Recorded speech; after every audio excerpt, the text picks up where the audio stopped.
All right, in another alleged national anthem controversy, some members of the U.S. women's national soccer team were accused of turning their backs on a 98-year-old World War II veteran yesterday as he played the national anthem on his harmonica. In our company, Turning Point USA contributor Erin Elmore and the host of O'Connor and Company, which is very similar to Spicer and Company, Larry O'Connor. We don't want to touch this whole flag controversy.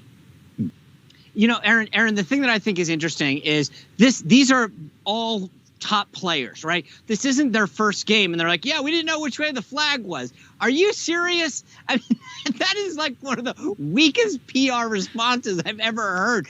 Everyone stares in the same direction, and you're telling me this is your first rodeo? This is a crisis PR moment that the comms team is working overtime to try to rectify. And as you indicated, they didn't say that we respect the flag and the national anthem in our great country. They spoke to this veteran particularly. And you know what? These people should be ashamed of themselves.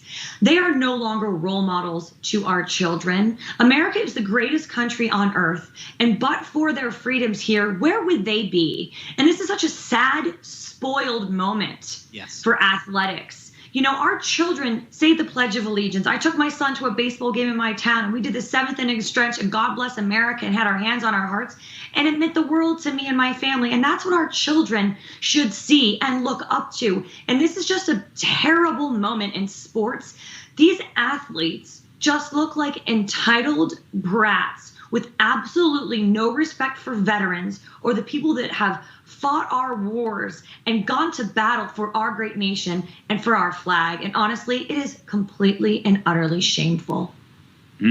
Erin, that is just so perfectly said, because I can't believe that our anthem has become so politicized. But Larry, it's not all that bad. While the mainstream media and Hollywood and some of these athletes have snubbed the anthem, real Americans at Walmart in Haslett, Texas, stopped to sing the national anthem. Let's watch this real quick.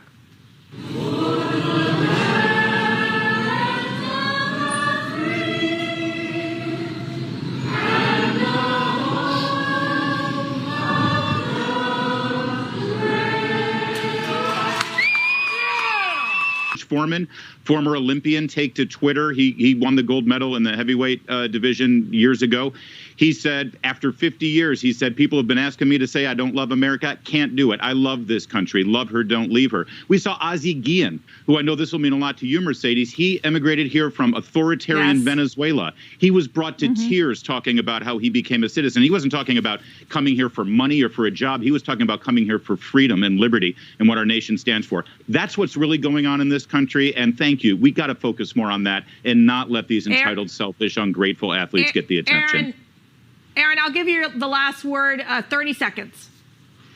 I mean, I think we've said it all. I think that we need to have more patriotic Americans like we saw in that Walmart standing up for our country. And I think the test of a democracy is how willing you are to speak up. And so many times we talk to conservatives that say, I'm scared to speak out. And what I say to all conservatives today, we need to let our voices be heard, or this will no longer be a democracy. We have to be the powerful voices. We have to be the strong voices to show that loving America is the right thing to do. Being patriotic is the right thing to do. Our children need to see this and have us as strong role models, because America really is the best country in the world. And we have to stand up for our rights as Americans just as well as they believe that they have their rights.